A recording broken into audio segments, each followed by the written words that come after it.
सौभाग्यशाली गुरुमुखों, हमें अपना सुधार करना चाहिए।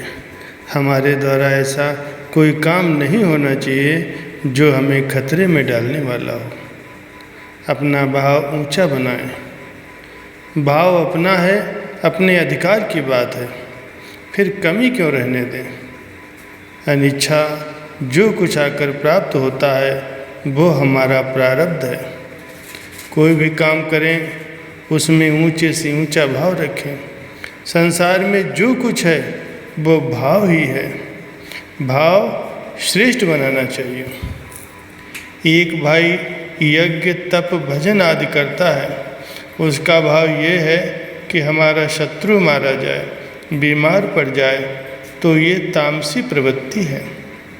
देखने में तो उसके कर्म अच्छे हैं, किंतु उसका फल नरक है, क्योंकि उसका उद्देश्य खराब है, उसका भाव खराब है। दूसरा एक भाई वही यज्ञ तप भगवान के प्रेम में करता है या अपने उसके फल की इच्छा नहीं रखता, निष्काम भाव से करता है, तो वो कल्याण करने वाला है। इसीलिए उत्तम भाव से ही कर्म करने चाहिए। हम किसी की सेवा करते हैं तो उस समय भी ये भाव रखना चाहिए कि हम कुछ नहीं करते, अपितु यही हमारा बहुत बड़ा काम है। हम सेवा कर रहे हैं, उनकी और भगवान की दया है जो हमसे सेवा करवा रहे हैं या हमको ऐसा सेवा का मौका दिया है। ये भाव है कल्याण करने वाला, ऊंचे दर्जे का भाव है। अगर ये भाव करें कि हम सेवा करते हैं तो लाभ तो है, किंतु इतना नहीं है, वाहवाही मिल जाएगी, मान बढ़ाई हो जाएगी, स्वर्ग मिल जाएगा, किंतु उससे फिर क्या लाभ हुआ। मनुष्य जीवन विषय भोग के लिए नहीं है। उद्देश्य ये नहीं हो कि मैं जो दान तप यज्ञ उपकार करूँगा उससे स्वर्ग मिल जाएगा, नाम हो जाएगा। स्वर्ग और नाम कोई ऊंची चीज़ नहीं है।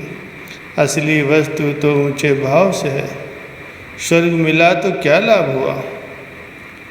यदि स्वर्ग लोक को भोग कर पुण्य क्षीण होने पर फिर से मृत्यु लोक को प्राप्त हुए। इस प्रकार स्वर्ग के साधन रूप तीनों वेदों में कहे गए हैं। भोगों की कामना करने वाले पुरुष बार बार आवागमन को प्राप्त होते हैं, अर्थात पुण्य से स्वर्ग में जाते हैं और पुण्य क्षीण होने पर वापस मृत्युलोक में आ जाते हैं। हम न जाने कितनी बार स्वर्ग और नरक को भोग चुके हैं, किंतु ये मनुष्य जीवन पाकर के फिर उसी की चेष्टा करना तो मूर्खता है।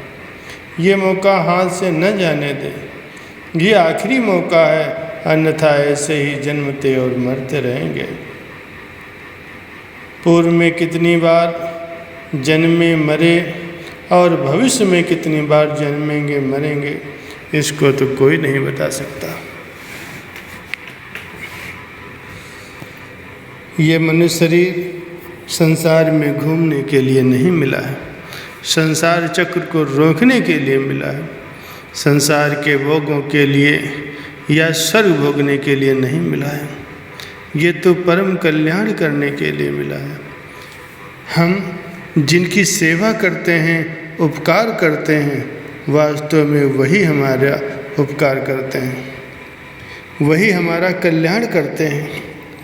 यदि हमारे द्वारा किसी का अनिष्ट हो जाए तो समझें बड़ा भारी पाप हो गया।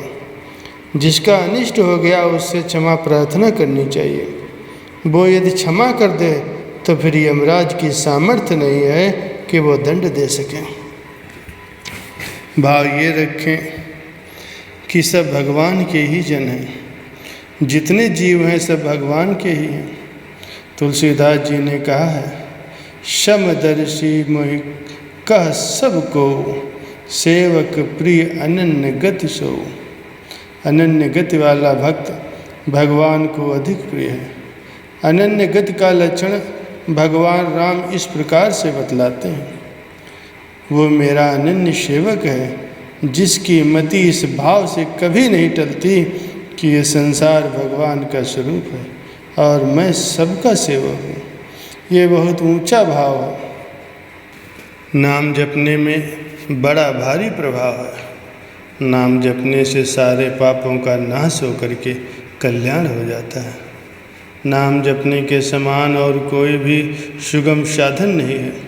निष्काम भाव से नाम जपने से तो और भी बेमूल्यवान हो जाता है। नाम जपने के साथ साथ भगवान के स्वरूप का ध्यान करने से और अधिक लाभ होता है। नाम जपने में भाव ऊंचा बनाए तभी लाभ हो सकता है। भगवान की हर एक क्रिया में प्रसन्न रहें, मुग्ध होकर के भगवान की दया को समझें और भगवान के उपकारों को सदैव याद करते रहें। इसी में हम सबका कल्याण है।